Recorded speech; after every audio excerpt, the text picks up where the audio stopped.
Hello students, welcome to Crack NEET Biology.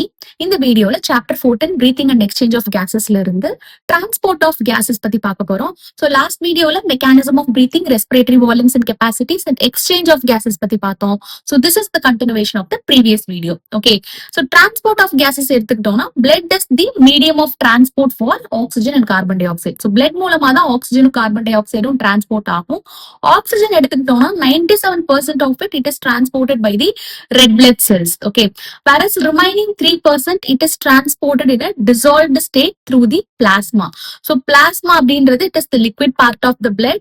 So 55% of the blood it is made up of plasma. Okay. So 97% of the oxygen it is transported by red blood cells and 3% it is carried in a dissolved state through the plasma. Whereas carbon dioxide எடுத்துட்டோம்னா 20 to 25% தான் it is transported by the red blood cells. 7% it is carried in a dissolved state through the plasma. Whereas 70% of the carbon dioxide it is carried as bicarbonate. This is very very important. இது repetitive கேக்குறாங்க. So 70% of the carbon dioxide it is transported as bicarbonates. Okay. Then transport of oxygen பத்தி பார்க்கலாம். So இதுல உங்களுக்கு several statements கொடுத்து correct statements related to transport of oxygen அப்படின்னு நீட்ல இதுக்கு முன்னாடி கேட்டிருக்காங்க. Okay. So hemoglobin அப்படின்றது it's a red colored iron containing pigment present in the red blood cells.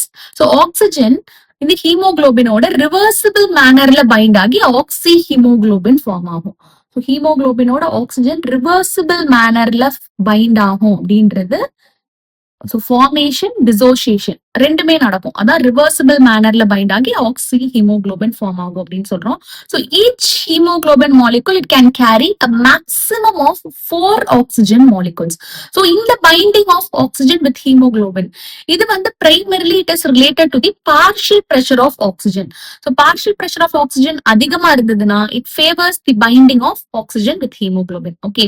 So இந்த பைண்டிங்கை இன்டர்ஃபியர் பண்ற மற்ற ஃபேக்டர்ஸ் என்னென்னு பார்த்தோம்னா partial pressure of carbon dioxide, hydrogen ion concentration and temperature. Okay. Then oxygen dissociation curve அப்படின்றது நம்ம partial pressure of ஆக்சிஜனையும் percentage saturation of hemoglobin with oxygen நம்ம plot பண்ணும்போது நமக்கு S shaped sigmoidal curve கிடைக்கும். அதுதான் oxygen dissociation curve. Okay. So the percentage saturation of hemoglobin அப்படின்றது how much oxygen carrying capacity of hemoglobin is being used அப்படின்றது தான். So already நம்ம பார்த்தோம் one hemoglobin molecule it can carry a maximum of 4 oxygen moleculeன்றது. So ஒரு hemoglobin 4 oxygen moleculeமே அதுல bind ஆயிருந்தது அப்படின்னா அது 100% saturated சொல்லுவோம். இப்போ ஒரு ஹீமோகுளோபினோட 2 ஆக்சிஜன் தான் பவுண்ட் ஆயிருக்கு அப்படின்னா அது 50% சேச்சுரேட்டட்னு சொல்லுவோம். ஓகே. சோ இதுதான் பெர்சன்டேஜ் சேச்சுரேஷன் ஆஃப் ஹீமோகுளோபின். இப்போ ஆல்வியோலைல எடுத்துக்கிட்டோம்னா பார்ஷியல் பிரஷர் ஆஃப் ஆக்சிஜன் அதிகமா இருக்கும். அப்போ பாத்தீங்கன்னா ஆக்சிஹீமோகுளோபின் ஃபார்மேஷன் 100% இருக்கும். ஸோ 100% சேச்சுரேட்டடா இருக்கும் haemoglobin, percentage saturation of haemoglobin. வேற டிஷ்யூஸ்ல பார்த்தோம்னா partial pressure of oxygen கம்மியா இருக்கும், 40 mmHg தான் இருக்கும். So percentage saturation of hemoglobin பாத்தீங்கன்னா only around 75% தான் இருக்கு. So இதுதான் percentage saturation of hemoglobin. Okay. So partial pressure of oxygen alveoli அதிகமா இருக்கும். whereas partial pressure of carbon dioxide, temperature, hydrogen ion concentration alveoli கம்மியா இருக்கும். So இந்த conditions பாத்தீங்கன்னா it favors the formation of oxyhemoglobin. whereas tissuesல partial pressure of oxygen கம்மியா தான் இருக்கும், மத்த ஃபேக்டர்ஸ் அதிகமா இருக்கும். சோ இந்த கண்டிஷன்ஸ் பாத்தீங்கன்னா it favors the dissociation of oxygen from oxyhemoglobin. Okay. So இதுல கிளியரா நமக்கு என்ன தெரியுது, oxygen it gets bound to the hemoglobin at the lung surface. So லங்ஸ்ல ஹீமோகுளோபினோட பைண்ட் ஆகுது ஆக்சிஜன். வேற டிஷ்யூஸ்ல ஆக்சிஜன் ஆக்சிஹீமோகுளோபின்ல இருந்து டிசோசியேட் ஆகி ரிலீஸ் ஆகுது. So that the tissue cells will utilize the oxygen for cellular respiration. Okay. And every ml of oxygenated blood it can deliver around 5 ml of oxygen to the tissues for cellular respiration. Okay. Under normal physiological conditions. So this is important. So every 100 ml of oxygenated blood it can deliver around 5 ml of oxygen to the tissues. Okay, இது NEET aspect ல it's important. Transport of carbon dioxide பத்தி பார்க்கலாம். So 20 to 25% of the carbon dioxide it is transported by red blood cells. So carbon dioxide it is carried by hemoglobin as carbaminohemoglobin. In the binding வந்து it is related to the partial pressure of carbon dioxide. So PCO2 அதிகமா இருந்தா இந்த binding favorable இருக்கும் and partial pressure of oxygen தான் இந்த binding affect பண்ற major factor. Okay. So tissuesல வந்து partial pressure of carbon dioxide அதிகமா இருக்கும் and partial pressure of oxygen கம்மியா இருக்கும். So already பார்த்தா oxyhemoglobinல இருந்து oxygen வந்து tissue siteல dissociate ஆயிடும் which will be utilized by the cells for cellular respiration. அந்த cellular respirationல produce ஆன அந்த harmful byproduct carbon dioxide வந்து இப்ப release ஆகும் இல்லையா, அதனால partial pressure of carbon dioxide tissuesல அதிகமா இருக்கும். So இந்த கார்பன் டை ஆக்சைடு வந்து இப்ப ஹீமோகுளோபினோட பைண்ட் ஆகி கார்பமினோ ஹீமோகுளோபின் ஃபார்ம் ஆகும்.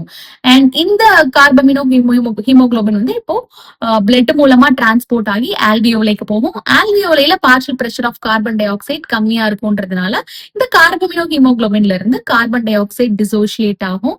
அண்ட் இந்த கார்பன் டை ஆக்சைடு வந்து it will be released out of the lungs through expiration. இதுதான் concept. Okay.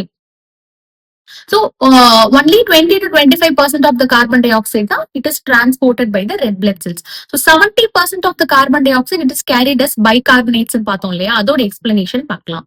So RBCs there will be a very high concentration of the enzyme carbonic anhydrase. இந்த enzyme plasmaலையும் minute quantities present ஆயிருக்கும். So இந்த enzyme பாத்தீங்கன்னா carbon டை ஆக்சைடோட water சேர்ந்து carbonic acid form ஆகும் அண்ட் கார்பானிக் ஆசிட் வந்து bicarbonates and hydrogen ion form ஆகும். ஸோ இந்த ரியாக்ஷன்ஸை கேட்டலைஸ் பண்ற என்சைம் தான் கார்பானிக் ஆன்ஹைட்ரேட்ஸ். இது போத் டைரக்ஷன்ஸ்லயுமே இந்த ரியாக்ஷன்ஸை கேட்டலைஸ் பண்ணும். ஓகே. ஸோ டிஷ்யூ சைட்ல partial pressure of carbon dioxide அதிகமா இருக்கும், ஏன்னா அந்த கேட்டபாலிக் ரியாக்ஷன்ஸ் நடக்கும் இல்லையா அந்த செல்லுலார் மெட்டபாலிசம்ல. So partial pressure of carbon dioxide tissue சைட்ல அதிகமா இருக்கும். ஸோ கார்பன் டை ஆக்சைடு இப்ப ரிலீஸ் ஆகும். இந்த ரிலீஸ் ஆகிற carbon dioxide it diffuses into the blood, that is red blood cells and plasma. So bloodல diffuse ஆகி it will form bicarbonate and hydrogen ions. So இந்த carbon dioxide plasmaல diffuse ஆகுது. Okay, so diffuse ஆகி red blood cellsல இந்த carbon dioxide waterோட சேர்ந்து carbonic acid form ஆகுது in the presence of the enzyme carbonic anhydrase. And இந்த carbonic acid வந்து bicarbonates and hydrogen ion form பண்ணுது. So இந்த hydrogen ion பாத்தீங்கன்னா ஹீமோகுளோபினோட சேர்ந்துரும். ஏன்னா ஹீமோகுளோபின் இந்த இடத்துல ஒரு பஃபரா ஆக்ட் பண்ணும், ஏன்னா அந்த பிளட்டோட pH வந்து இன்க்ரீஸ் ஆகாம இருக்கிறதுக்கு. ஓகே. அண்ட் இந்த பைகார்பனேட் வந்து it will move out of the red blood cell. Okay. So இது வந்து டிஷ்யூ சைட்ல நடக்கிறது. வேற ஆல்வியோலார் சைட்ல பாத்தீங்கன்னா partial pressure of carbon dioxide கம்மியா இருக்கும் and this reaction proceeds in the opposite direction. So இப்ப வந்து the bicarbonate வந்து it will enter the red blood cells.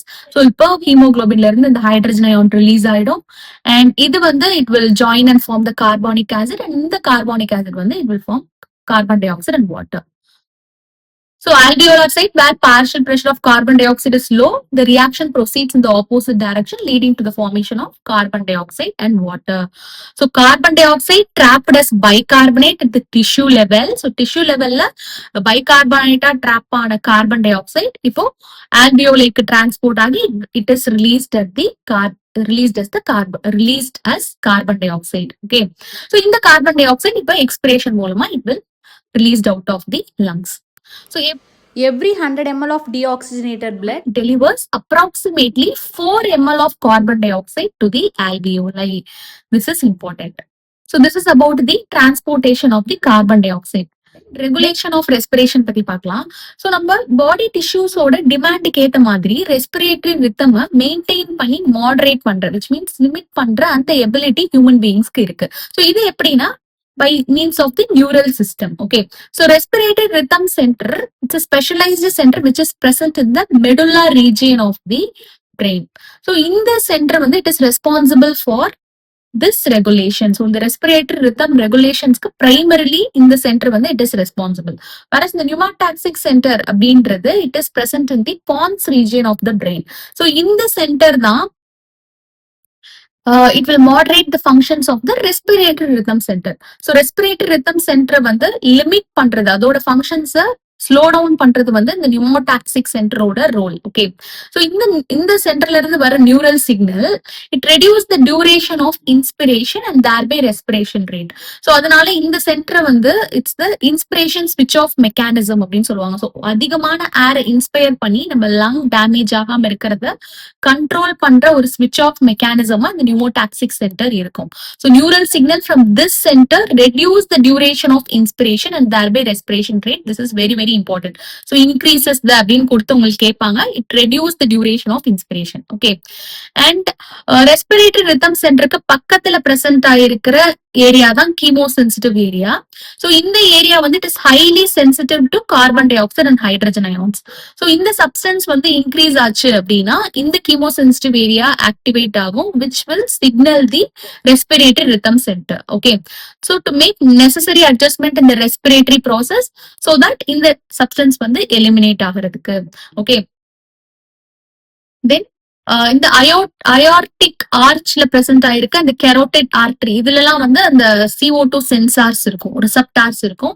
So இதுவும் வந்து carbon dioxide and hydrogen ion concentration changes வந்து sense பண்ணி it will signal the respiratory rhythm centre for remedial actions to eliminate these carbon dioxide and hydrogen ions. Okay, and இந்த respiratory rhythm ரெகுலேஷன்ல role of oxygen வந்து it's quite insignificant. அவ்வளவா ஆக்சிஜனோட role இதுல இருக்காது. Okay, then disorders of the respiratory system பத்தி பார்க்கலாம். ஆஸ்துமான்றது it's the difficulty in breathing. இதனால வீசிங் வரும். ஸோ இது எதனால வருது அப்படின்னா because of the inflammation of the bronchi and bronchioles. So இன்ஃபிளமேஷன்றது என்ன, வீக்கம். ஓகே, ஸோ இது நார்மல் bronchial டியூப். இப்போ இது வீக்கம் ஆயிடுறதுனால என்ன ஆகுது, அது வந்து it will cause the difficulty in breathing. So wheezing வரும். So wheezing வந்து எதனால வருது அப்படின்றது it's important because of the inflammation of the bronchi and bronchioles. Okay, so this is about asthma. Then emphysema அப்படின்றது it's the chronic disorder which means long lasting health condition. கொஞ்சம் கொஞ்சமா develop ஆகிற disorder. So இதுல வந்து alveolar walls எல்லாம் damage ஆயிடும் which causes the reduction in the respiratory surface. So respiratory surface decrease ஆயிடும். So இது எதனால மேஜரா வருதுன்னு பாத்தீங்கன்னா சிகரெட் ஸ்மோக்கிங்னால. So இது எப்படி கேட்டிருக்காங்கன்னா சிகரெட் ஸ்மோக்கிங்னால என்ன லங் டிசார்டர் வரும்னு கேட்டிருக்காங்க which is emphysema. And இந்த கண்டிஷன்ல என்ன ஆகும், alveolar walls டேமேஜ் ஆயிடும். So that respiratory surface decrease ஆயிடும். Okay, so cigarette smoking நால வர lung disorder emphysema. This is important. Then occupational respiratory disorders. So as the name indicates, the work related வர்ற respiratory disorder. So இந்த கல் உடைக்கிற இடத்துல எல்லாம் பாத்தீங்கன்னா ரொம்ப அதிகமான டஸ்ட் இருக்கும். ஸோ தட் நம்ம defence mechanism it cannot fully cope up with it. So இந்த மாதிரி லாங்கா எக்ஸ்போஸ் ஆகிட்டே இருக்கும்போது it gives rise to inflammation which leads to fibrosis. So proliferation of fibrous tissue தான் fibrosis. So இது serious lung damage cause பண்ணும். So நார்மலா இப்படி இருக்கிறது வந்து fibrosisல lung damage ஆகி இந்த மாதிரி ஆயிடும். So workers in such industries, they should wear protective mask to prevent their lung damage. Okay, this is about the transport of gases and respiratory disorders. So இதோட இந்த சாப்டர் முடியுது. இதை நான் ஒரு தனி பிளேலிஸ்டா கொடுக்குறேன். ஓகே, ஸோ நெக்ஸ்ட் வீடியோல பாடி fluid and circulation start பண்ணலாம். இந்த வீடியோ உங்களுக்கு யூஸ்ஃபுல்லா இருந்தா kindly subscribe my channel. Thank you.